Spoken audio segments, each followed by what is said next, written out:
father of none other than Osama bin Laden, the man accused by the U.S. government of masterminding the August 1998 terrorist bombings of the American embassies in Kenya and Tanzania, which killed more than 250 people, and now the mastermind of the attacks upon the Pentagon and the North and South Towers of the World Trade Center buildings in New York City. According to news reports, in a 1976 trust agreement drawn shortly after Bush's father was appointed director of the Central Intelligence Agency, now listen closely, Saudi Sheikh Salman bin Laden appointed Bath as his business representative in Texas. Bin Laden, along with his brothers, owned Bin Laden Brothers Construction, one of the largest construction companies in the Middle East. In a 1991 deposition, Bath testified he was the sole director of Skyway Aircraft Leasing Limited, a Houston company owned by Khaled bin Mahfouz. Bin Mahfouz had been a major shareholder in the Bank of Credit and Commerce International, which had been accused of using Mideast oil money to seek ties to political leaders in other countries throughout the 1970s and the 1980s. According to court documents that are on public record, Bath also swore that in 1977 he represented 4 prominent and wealthy Saudi Arabians as a trustee and used his name on their investments in the United States. In return, he received a 5% interest in their deals. Federal authorities, the Financial Crimes Enforcement Network, and the FBI later investigated Bath after allegations. Once again, folks, listen carefully. Federal authorities, the Financial Crimes Enforcement Network, and the FBI later investigated Bath after allegations were made by one of his American business partners that the Saudis were using Bath and their enormous financial sources to influence United States policy. Time reporters Beatty and Gwynn suggest in their book that the $50,000 Bath invested in George W.'s Arbusto Energy Drilling Company may have belonged to Bath's Saudi clients, since the Houston businessman had no money of his own at the time. The truth is, the only source of his investment money was from the Saudi investors whose names I have already quoted to you.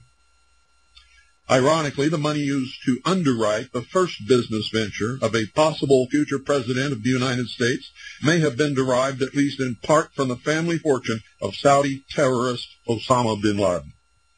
In 1990, in an attempt to distance himself and his presidential father from the growing BCCI scandal, George W. Bush stated in an interview that neither he nor the elder Bush had ever conducted business with James Bath. It was a bold-faced lie. Junior went on record at the time as saying that he met the Houston businessman in 1970 when both were fighter pilots at the Air National Guard base at Ellington Air Force Base.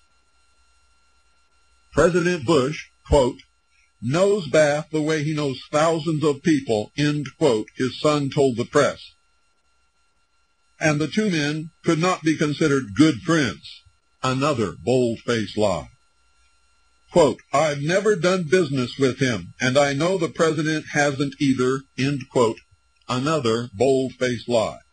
Because, ladies and gentlemen, a few months later, the release of tax documents and personal financial records into the public sector forced George W. Bush to admit that Bath had indeed been one of Arbusto Energy's original investors. Bush said that to his knowledge, Bath's investment was from personal funds, and no available evidence existed to determine that the money came from Saudi interests, except for the fact that no personal funds of that magnitude could ever be located or ever be found on record to have belonged to Mr. Bath. A lot of questions remain unanswered as to Bath's motives behind his investment in George W.'s first business venture.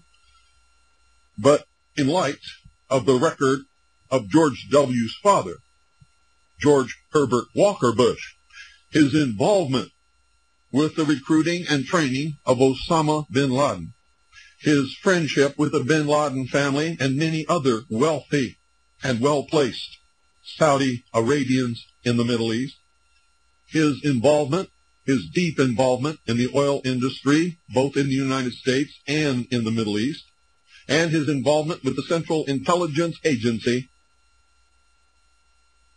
has convinced an awful lot of people that whole financial enterprise, to be able to invest money into George W.'s fledgling business, was not only influenced but probably set up through the influence of his father, George Herbert Walker Bush.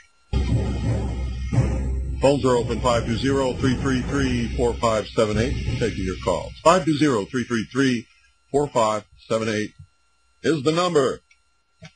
What do you think about what you just heard? Not what you just heard, but I know many of you have been looking into these things for many years, have actually been involved in some of the research that is disclosed, some of the things that I've just revealed to you over this broadcast.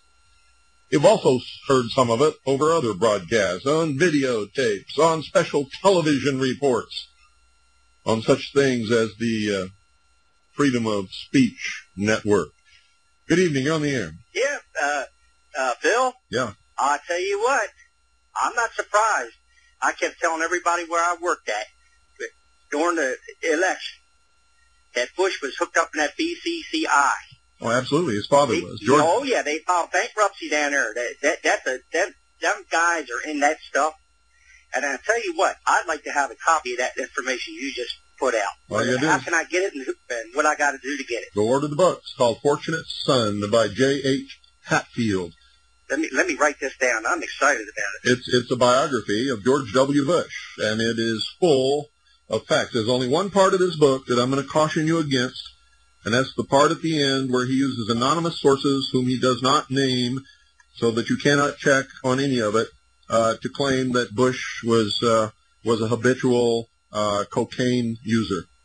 Well, Bill, the good Lord just brought it to my attention. About 2 weeks ago, somebody died who wrote a biography, committed suicide. Is this that guy? I have no idea. I haven't heard about him. Oh, well, Bill, check it out. I heard it one day while I was cutting grass, but I said, man, that's very interesting. This guy committed suicide. It's a suicide. Now, I don't know who it was. Somebody wrote a biography on this man. And now he's dead. He hasn't been dead no more than, I would say, about 3 to 4 weeks at the most, Bill. Unless you can tell who it was that commit suicide and where you saw it at, it's just rumor, isn't it? Well, if you want to call it rumor, but it's going to come out, and when it comes out, then I'm going to let you know, because I'm not exaggerating. I heard it on a regular radio station, not a shortwave station. They gave it right over. I just wish I remembered the guy that wrote the biography. It was him that wrote the story about one of the Bushes. He died. That much I do know. I didn't make no mistake hearing about it. Okay. But if you want to count it as a rumor, that's all right. Unless you can tell us the name of the person and the source from which you got the information, it is a rumor. That's the definition of a rumor. Okay. Now the name of this book again is Fortunate Son. Fortunate Son by J.H. Hatfield. And I can go get it at a bookstore. I don't know where you can get it. I know if you look for it, it's in print. You can find it. I'm going to try to find it. I'm not surprised at all, Bill. I knew about that BCCI. I kept telling people at work about that. I said, between Bush and Gore, like George Wallace said years ago, not a dime's worth of difference. Well, a dime's worth of difference. You're right about that, except it shrank to a nickel. All right. Nice talking to you, brother. Thanks for calling. Bye-bye. 520-333-4578. Phones are open. Good evening. You're on the air. Oh, how you doing, Bill? Good.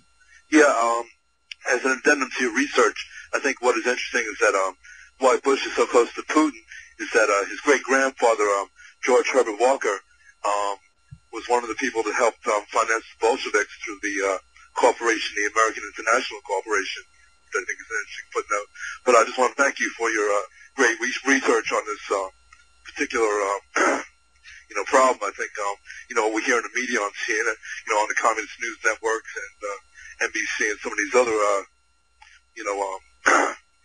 media outlets, We just hear that